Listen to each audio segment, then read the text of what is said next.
지난 시간에는 여러분 통화제도에 대한 내용을 살펴보셨습니다. 그래서 통화란 무엇인가, 그 다음에 통화라는 것은 어떤 과정을 통해서 창출되고 중앙은행은 어떤 식으로 통화를 통제하는가에 대한 내용을 살펴보셨죠.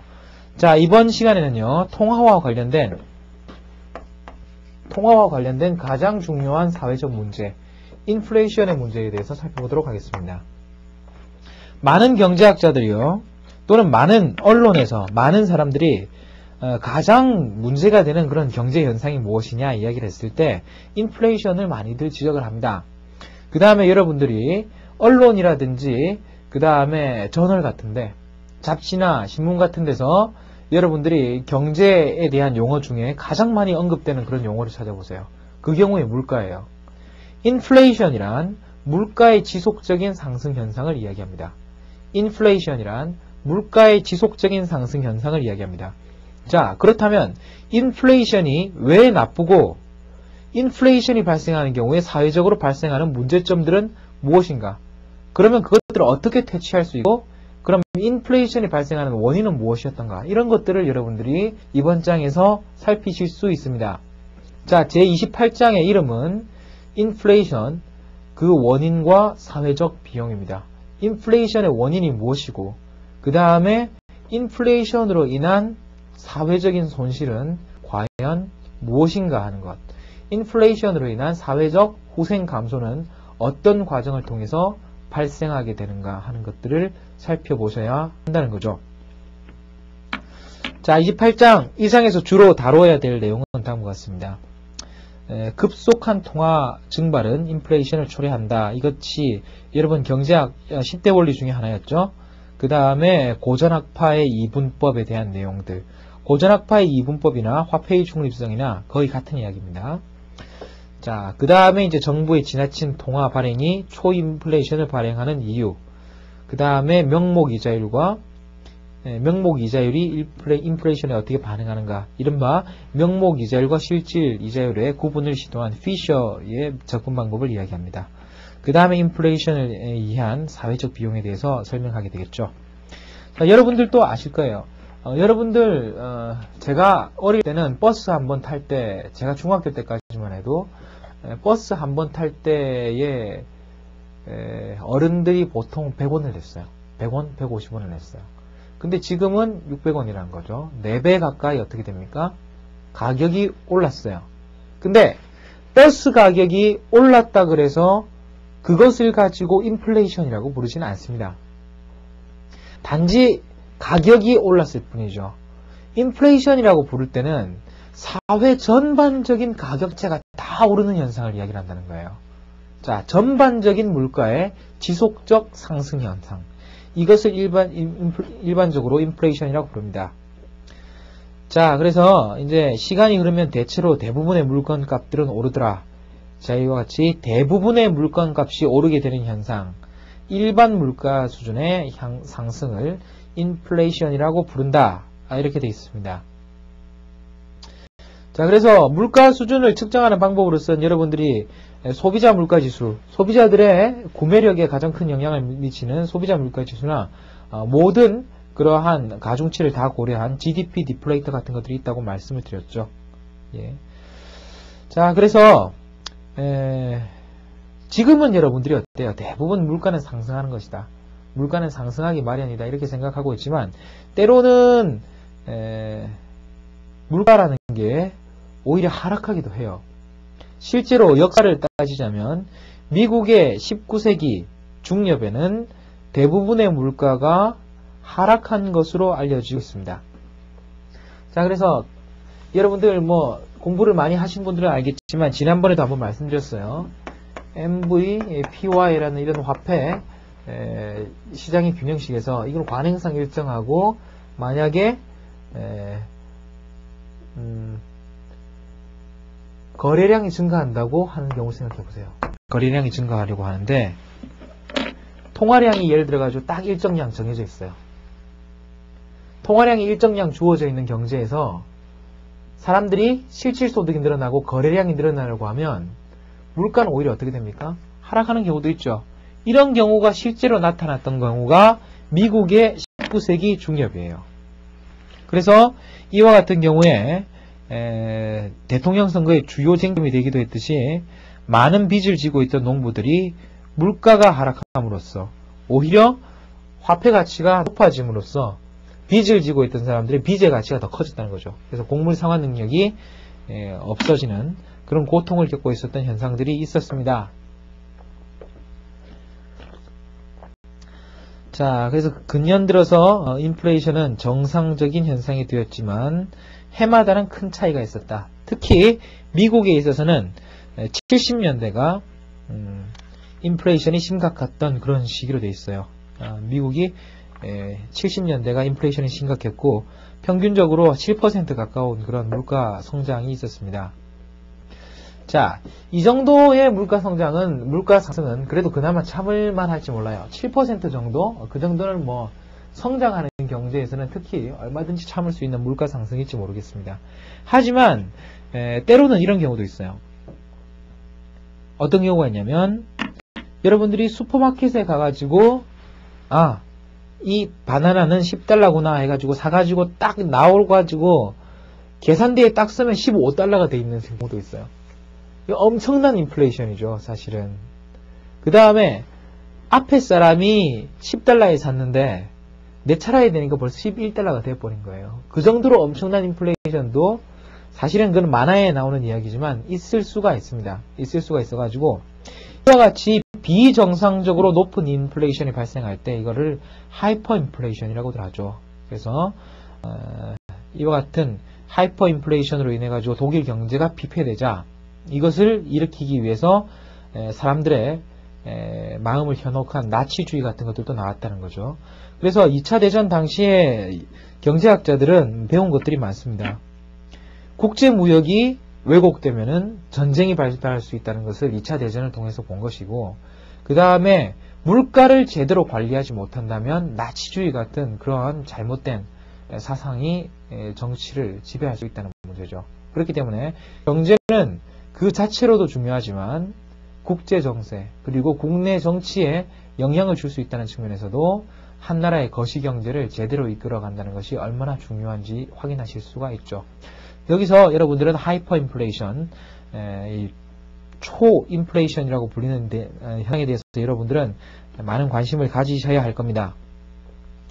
자, 그 다음에 인플레이션이 왜 발생하는지 여부에 대해서는 대체로 통화주의적인 접근들을 사용하고, 이 통화주의적인 접근을 할 때 가장 많이 사용되는 식이 제가 금방 썼던 MV=PY, 화폐수량설이라는 이야기입니다. 그래서 화폐수량설이라는 것은 통화량이 지나치게 늘면 물가가 이에 따라서 상승한다. 통화량이 늘면 물가는 이에 따라서 상승한다는 원리입니다. 경제학자들 사이에서는 상당히 유서 깊은 그런 이야기이고, 데이비드 휴메에 의해서 주창되었으며 프리드만 같은 경제학자들에 의해서 광범한 지지를 받게 되었습니다. 자, 여러분들은 이 정도 인플레이션에 대한 내용들을 배경사항으로 알아두시고 68페이지 아래쪽에 보시면 인플레이션의 원인이 나와 있죠. 자, 그래서 화폐 수량설을 소개하는 것으로부터 인플레이션에 대한 분석을 시작해보자, 이렇게들 나와 있는데요. 자, 28-1-1 물가 수준과 화폐의 가치라는 이야기가 나와 있어요. 물가 수준과 화폐의 가치라고 나와 있는데 한번 보세요. 오징어 가격이 상승했다든지 버스 타는 가격이 상승했다든지 이것만 가지고는 인플레이션이라고 부르지 않는다 그랬어요. 모든 재화의 가치가 다 같이, 모든 재화의 가격이 다 상승했을 때 그것을 인플레이션이라고 부른다고 했죠.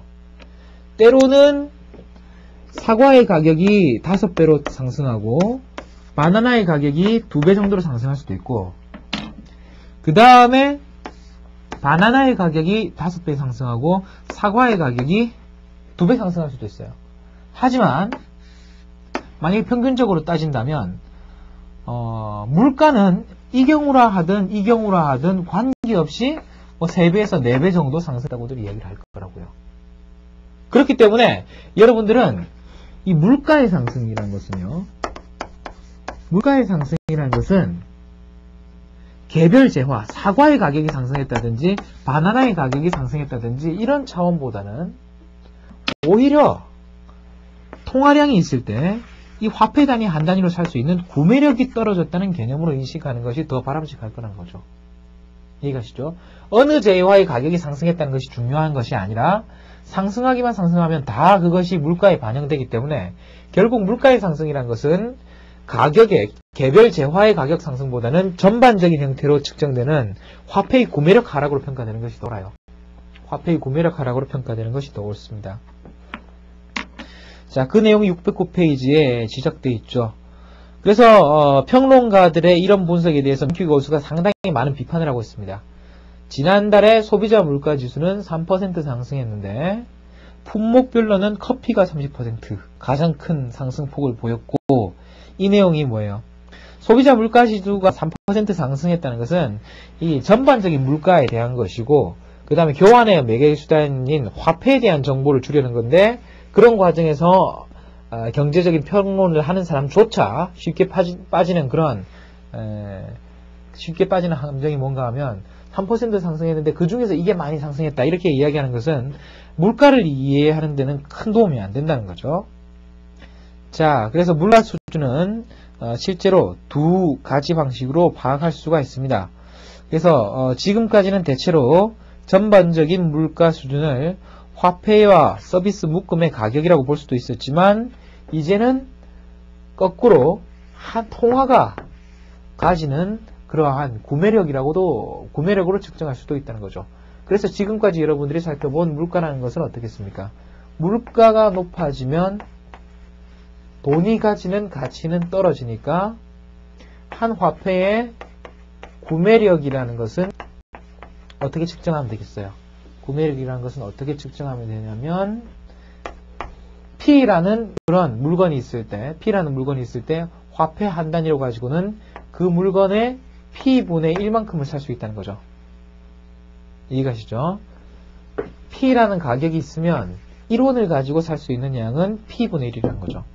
그렇기 때문에 화폐의 구매력은 P분의 1로 나타낼 수가 있다는 겁니다. 따라서 전반적인 물가 수준과 화폐의 가치는 정확하게 반비례합니다. 전반적인 물가 수준과 화폐의 가치는 정확하게 반비례합니다. 자, 610페이지를 보시면, 자, 이제 화폐의 가치라는 것을 구매력으로 측정하기로 했으면, 이 구매력이라는 것이 어떻게 측정되는가? 그 다음에 구매력이라는 것은 어떤 경우에 하락하는가? 구매력의 하락이라는 것이 인플레이션이니까 인플레이션은 왜 발생하는가 하는 것을 지금부터 여러분들이 보셔야 돼요. 보셔야 되는데, 이러한 내용 역시 가치에 대한 문제입니다. 화폐의 가치 역시 가치에 대한 문제이기 때문에 모든 가치는 무엇과 무엇에 의해서 결정됩니까? 수요와 공급에 의해서 결정된다는 거죠. 수요와 공급에 의해서 결정된다는 것이기 때문에 611페이지에 보면 여러분들이 화폐 수요와 화폐 공급에 의해서 물가 및 화폐 가치가 결정되는 과정을 설명하고 있습니다. 611페이지에 그림 28-1을 주의해서 봐주십시오.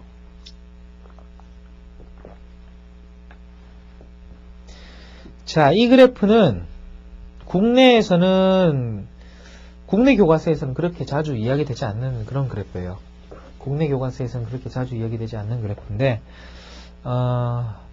한번 봐주십시오. 상당히 유의미한 의미가 있는 것 같아요. 화폐 수요와 화폐 공급에 대해서는 두 가지 모형이 있습니다. 화폐 공급이 있고 화폐 수요량도 줘요. 화폐량이 있고, 그 다음에 이자율로들 많이 표현하죠. 화폐 공급은 이자율과는 무관하고, 화폐 수요는 이자율이 높으면 사람들이 기회비용이 크기 때문에 화폐를 줄인다. 이래가지고 여기서 균형 이자율을 설명하는 모형으로 사용하기도 합니다. 그렇지만 이건 아주 단기적인 분석에 불과하고, 장기적인 분석은 좀 다른 틀을 가진다는 거죠. 교과서에 나오는 이야기는 이쪽을 통화량이라고 이야기하고요. 이쪽을 축을 두 개를 뒀어요. 이쪽을 물가를 두고 이쪽을 화폐의 구매력을 뒀죠. 화폐의 구매력을 뒀습니다. 그래서 교과서에 이제 표를 잘 보시면 이쪽이 1일 때는 이쪽도 1인데 이쪽이 2일 때 이쪽이 2일 때 이쪽이 2분의 1이고 이쪽이 4일 때 이쪽이 4분의 1이 되죠. 거꾸로 보시면 구매력이 4분의 1일 때가 물가가 4이고 구매력이 2분의 1일 때가 물가가 2이고 구매력이 1일 때가 물가도 1이다. 이와 같은 관계로 그래프가 주어져 있는 셈입니다. 거기서 그래프는 중앙은행이 통화량을 결정했을 때, 이까지는 쉽죠. 중앙은행이 통화량을 결정했을 때 하는 내용은 여러분들이 이번 장의 앞장인 27장에서 살펴봤을 것이고요. 사람들의 화폐 수요에 의해서, 이것이 화폐 공급이라면 이제 화폐 수요에 의해서 물가 수준이 결정될 수 있을 거라는 거예요. 한번 생각해 보세요. 화폐 수요는 무엇에 의해서 결정되겠습니까? 사람들이 지갑에 얼마나 돈을 넣고 다니냐. 사람들이 지갑 안에 넣고 다니는 양은 어떻게 결정되냐면 신용카드에 의해서 결정될 수 있겠죠. 신용카드가 개발되면 돈을 적게 가지고 다녀도 돼요. 그 다음에 현금 인출기가 많이 있으면 어떻겠어요? 돈을 20만원씩 30만원씩 들고 다닐 이유가 없다는 거죠. 조금만 들고 다니면 됩니다. 그 다음에 은행의 이자율 영향을 미치겠죠. 그 다음에 채권으로부터 얻을 수 있는 이자율은 어떻겠어요? 채권으로부터 얻을 수 있는 이자율이 높다면 채권을 보유하지 현금을 보유하라고 하지 않을 거라고요. 자, 여하간에 여러 가지 요인들이 화폐 수요에 영향을 미치지만 뭐니 해도 제일 중요한 화폐 수요에 영향을 주는 요인은 다른 요인이 일정하다고 할 때 물가 수준이에요. 물가 수준이에요. 자, 이건 어떻게 이야기되냐면요. 사람들의 화폐 수요라는 것은 실질 잔고에 대한 수요라고들 이야기를 하거든요. 실질 잔고에 대한 수요라고들 이야기해요. 그래서 사람들은 자신의 부중에 일정 부분을 화폐로 보유하고 싶어 한다. 그 다음에 그 일정 부분 보유하고 싶다는 것이 물가 수준을 고려한 실질 잔고에 대한 수요라고들 많이 이야기를 합니다. 그렇다면 물가 수준이 상승할 때 이 값을 일정하게 유지하기 위해서, 실질 잔고를 일정하게 유지하기 위해서 화폐 수요는 어떻게 돼야 돼요? 화폐 수요는 어떻게 돼야 되냐면 물가 수준이 상승하면은 화폐 수요가 명목량으로 측정했을 때 따라서 증가해야지 일정하게 유지되죠. 그렇기 때문에 물가 수준이 상승할 때 화폐 수요는 이와 같은 형태를 띠게 됩니다. 자, 이 식은 아주 직관적인 그런 의미를 가지고 있습니다. 이 내용은 직관적인 의미를 가지고 있는 것이 여러분들이 만약에 하루에 써야 되는 금액이 거의 비슷하다고요. 교통비, 식비, 그 다음에 약간의 용돈 이 정도인데 물가가 2배가 되면 여러분들이 들고 다녀야 되는 돈도 얼마겠어요? 2배가 되는 셈이죠. 이해가시죠? 그래서 물가가 높으면 더 많은 금액을 가지고 다녀야 된다. 이런 내용으로부터 화폐에 대한 공급, 화폐에 대한 수요를 고려해서 물가 수준이 결정되고 그것의 역수가 화폐의 구매력으로 나와 있는 모형이 611페이지에 화폐 공급과 화폐 수요에 관한 기본 모형입니다. 자, 이 모형에서 여러분들이 통화량 증가의 효과를 한번 살펴보세요. 612페이지를 보시면요. 612페이지를 보시면 화폐 공급의 증가의 효과가 나와 있죠. 화폐 공급의 증가의 효과가 나와 있는데 화폐 공급이 만약에 증가한다면 어떻게 되겠어요? 화폐가 많아지니까 당연히 화폐의 가치는 어떻게 되겠어요? 돈이 많이 나가니까 화폐의 가치는 떨어지겠죠. 화폐의 가치는 떨어지고 그것이 뭐로 나타납니까? 물가의 상승으로 나타나게 되죠. 이해가시죠? 자, 그래서 결국 이까지의 설명을 통해 가지고 여러분들이 알아내신 거는 하나예요. 통화량이 증가하면 물가는 상승한다. 이와 같이 물가라는 것은, 인플레이션이라는 것은 개별 재화의 가격 변화에 의해서 결정되는 것이 아니라 통화량의 변화에 의해서 결정되는, 인플레이션은 언제 어디서나 화폐적인 현상임을 다시 한번 확인하는 셈입니다. 인플레이션은 언제 어디서나 화폐적인 현상임을 그림 28-2를 통해서 확인할 수 있었던 셈입니다. 자, 612페이지에 보면 조정 과정에 대한 간단한 설명이 나와 있죠. 612페이지에는 조정 과정에 대한 간단한 설명이 나와 있는데, 자, 이와 같은 최초의 상황에서 어떤 과정을 통해 가지고 새로운 균형으로 옮아가느냐 이렇게 돼 있죠. 자, 이와 같은 과정에서의 설명은 결국 결론은 여기 0에서 1과 같은 점으로 이동인데, 실제로는 아까 말씀드렸죠. 통화량이 증가하면 사람들이 보유하려고 하는 것보다 더 많은 화폐가 공급되죠. 보유하려고 하는 것보다 더 많은 화폐가 보유돼요.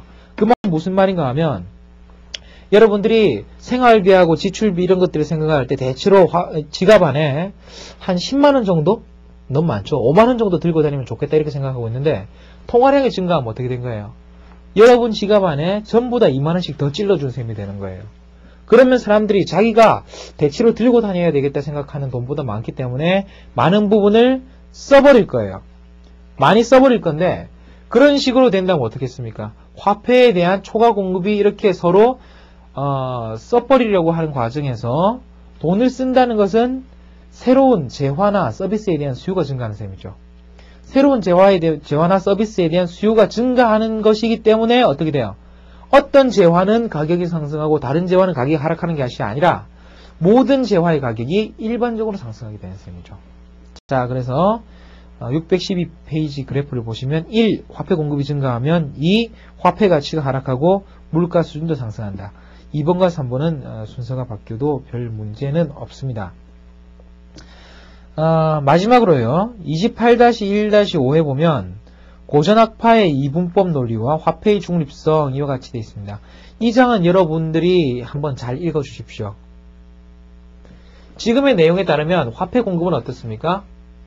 실질 공급량이라든지 생산, 임금, 이자율에 대한 그런 영향은 일단 무시되어 있어요. 큰 영향을 못 미친다고 생각되어 있고, 기본적으로 통화의 증가는 물가에만 영향을 지킨다고 했죠. 자, 그래서 예전의 경제학자들은 모든 화폐 변수가 정확하게 두 가지로 구분된다고 이렇게 생각했나 봐요. 이것이 고전학파 이분법이라는 것인데, 명목 변수와 실질 변수라는 겁니다. 그래서 명목 변수는 화폐량에 의해서 영향을 받는 것이고, 실질 변수는 실물 요인이기 때문에 화폐와는 무관하다. 자, 613페이지 아래쪽에서 보시면 휴문 명목 변수들은 경제의 화폐 부분에서 일어나는 것이기 때문에 화폐 부분은 실질 변수의 결정을 이해하는 데는 거의 무관하다. 이렇게 이야기를 했었습니다. 그래서 이러한 이야기를 다른 말로는 머니 뉴트럴리티 또는 모니터링 뉴트럴리티로 해가지고 통화량은 명목 변수에만 영향을 미치고 실질 변수에는 영향을 미치지 못한다고들 이야기를 하죠. 그래서 이러한 현상들을 화폐의 중립성이라고 이야기해서 통화주의자들의 장기적인 분석에 영향을 많이 미쳤다고 들어요. 통화주의자들의 장기적인 분석에 영향을 많이 미쳤다고들 이렇게 이야기합니다. 자, 그렇다면 이 화폐의 중립성이라는 것은 엄밀하게 성립하겠습니까? 여기에 대해서는 여러분들이 간단한 예를 보시면 좋을 것 같아요. 화폐의 중립성에 대해서요. 여러분들 한번 생각해 보시면, 예를 들어가지고 이 길이가 36인치, 1야드가 36인치라고들 하죠. 36인치면 상당히 길 건데, 상당히 길죠. 90cm 정도 되나요? 예. 그래서 이제 1야드의 길이를 36인치에서 18인치로 줄이는 것에 비유될 수 있다고들 교과서에서 이야기하고 있죠. 무슨 뜻이겠어요? 어차피 1야드는 1야드예요. 근데 이거를 36개로 쪼개나 18개로 쪼개나 그 길이는 똑같은 거예요. 이 분필의 가치라는 것은 어차피 분필 하나라고요. 그렇지만 지금은 100원이지만 물가가 상승하면 200원이 될 수도 있죠. 이해가시죠? 이것이 물가가 상승한 경우의 효과는, 기본적인 효과는 이와 같다는 거죠. 실질적인 요인은 그대로인데 이거를 부르는 단위가 바뀐 셈이죠. 단위가 바뀐 셈인데 장기적으로는 어떻겠어요? 어차피 이 길이는 이 길이기 때문에 경제적인 현상에 큰 영향을 미치지는 못할 거예요. 하지만 이거를 지금 길이가 한 5cm에서 6cm 정도 되는데 이 길이를 내년부터 12cm라고 부르기로 했다고 생각해 보세요. 단기적으로는 상당히 혼란이 오겠죠. 이해가시죠? 물가에 대한 영향도 마찬가지입니다. 그렇기 때문에 전반적인 물가가 상승했을 때 물가의 변화 또는 통화량의 변화가 장기적으로는 실물 경제에 큰 영향을 못 줄지 모르지만 단기적으로는 상당히 큰 혼란을 가지고 올 거라고들 이야기를 하죠. 따라서 지금은 이렇게 생각합니다. 휴움이 이야기했던 고전적 이분법 또는 명목 변수와 실질 변수 간에 존재하는 화폐의 중립성이라는 문제는 장기에 대한 설명으로서 수행하고 단기에 있어서도 그와 같은 이분법이 성립할 것이라고는 지금의 경제학자들은 그다지 수긍을 하지 않습니다. 자, 오늘은요, 이까지 해서 화폐에 대한 그런 가치의 변동으로 이야기되는 인플레이션에 대한 기초적인 내용을 살펴보셨고, 다음 시간은 인플레이션에 대한 좀 더 자세한 내용, 그리고 인플레이션의 사회적 비용에 대해서 좀 더 자세히 살피도록 하겠습니다.